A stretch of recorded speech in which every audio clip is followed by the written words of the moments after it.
Qui a écrit le premier programme informatique? Est-il possible d'attraper un rhume de hanche? Comment nomme-t-on le cri du colibri? Bête de science, c'est le premier jeu de table de Futura édité par Marabout. 220 cartes, des centaines de questions et des dizaines de challenges pour tester vos connaissances sur les sciences. De Thomas Pesquet à Marie Curie, choisissez votre héros et complétez votre parcours de scientifique avant vos adversaires.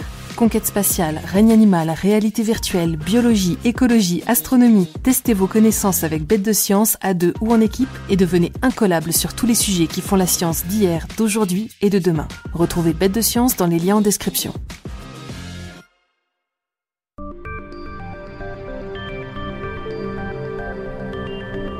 Un événement pour les Trois Nord, une mauvaise habitude qui favoriserait la démence et Alzheimer, un astéroïde tueur de planètes, une IA qui parle aux abeilles et des nouvelles du mystérieux avion spatial chinois. Bonjour à toutes et à tous, je suis Maëlle Diallo et bienvenue dans Fil de Science, le podcast Futura où on le retrace ensemble l'actualité de la semaine. Un petit village du Royaume-Uni va être le théâtre d'un événement inouï. Les Trois Nord, le Nord magnétique, le vrai Nord et le Nord des cartes vont y converger. C'est l'agence gouvernementale chargée de la cartographie du Royaume-Uni, l'Ordnance Survey, qui a annoncé cette convergence qui n'a encore jamais eu lieu. Le vrai Nord, ou Nord géographique, c'est la direction de la ligne de longitude qui rejoint le pôle Nord. Elle ne bouge pas. Le Nord magnétique, quant à lui, correspond à la direction qui relie un point sur la Terre à l'endroit où le champ magnétique de notre planète pointe vers le bas, soit la direction qui indique les boussoles, et qui peut ainsi changer au fil du temps, au gré des variations magnétiques de la Terre. Quant au Nord des cartes, il correspond aux lignes tracées sur les cartes. Comme le vrai Nord, direz-vous? Mais pas tout à fait, car le Nord des cartes s'affranchit de la courbure de la Terre. Cette convergence est due aux fluctuations du Nord magnétique, donc les prévisions pourraient encore évoluer. D'après l'Ordnance Survey, cet événement ne devrait pas se reproduire avant plus d'une centaine d'années. Il reste cependant sans conséquence pour les utilisateurs de cartes et boussoles.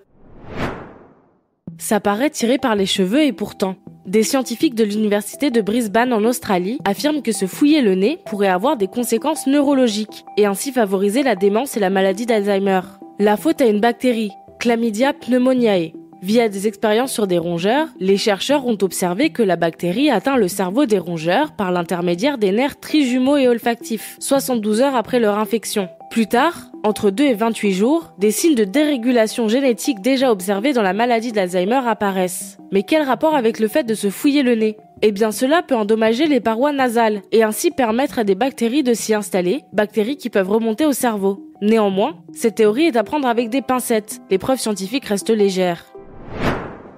Un astéroïde dit tueur de planètes a été observé entre les orbites de la Terre et de Vénus. Jusque-là caché par le Soleil, 2022 AP7 mesure 1,5 km de diamètre, faisant de lui le plus gros astéroïde découvert ces 8 dernières années, d'où son qualificatif de tueur de planètes. Le risque reste faible, mais son orbite pourrait un jour croiser celle de la Terre. Pas dans l'immédiat bien sûr. Difficile cependant de faire des prévisions sur plusieurs milliers d'années.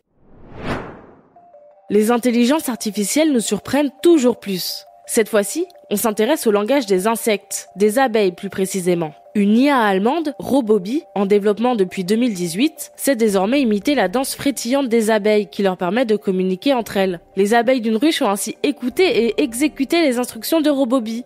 La prochaine étape, domestiquer l'ensemble d'une ruche, en implantant plusieurs robots dans différentes colonies. Cependant, toutes ces expériences posent des problèmes éthiques. En effet, la chercheuse Karen Baker de l'Université de Colombie-Britannique au Canada s'inquiète du fait que l'on utilise ces IA non pas pour communiquer avec les animaux et insectes, mais pour les exploiter. Une fois de plus, beaucoup de débats doivent encore être adressés avant d'implanter ces intelligences dans notre quotidien et dans celui du reste du vivant.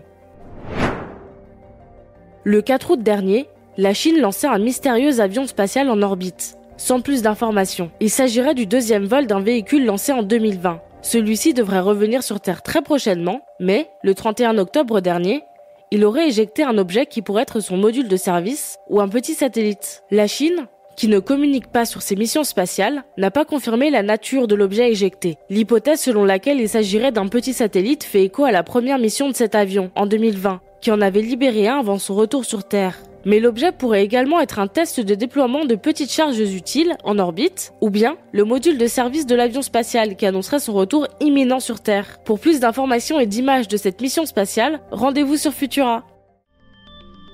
C'est tout pour cette semaine. Si vous nous écoutez sur les apps audio, pensez à vous abonner pour nous retrouver toutes les semaines et à nous laisser une note et un commentaire pour soutenir notre travail. Cette semaine, grande nouvelle. Je vous invite à découvrir un tout nouveau podcast sur Futura. Il s'appelle Jeune Pousse et est consacré à l'innovation positive. Toutes les 2 semaines, retrouvez Thibaut Caudron pour des échanges avec les entrepreneurs et entrepreneuses qui inventent des solutions pour rendre le monde meilleur. Quant à moi, il ne me reste plus qu'à vous souhaiter un excellent week-end. Et surtout, restez curieux. À bientôt.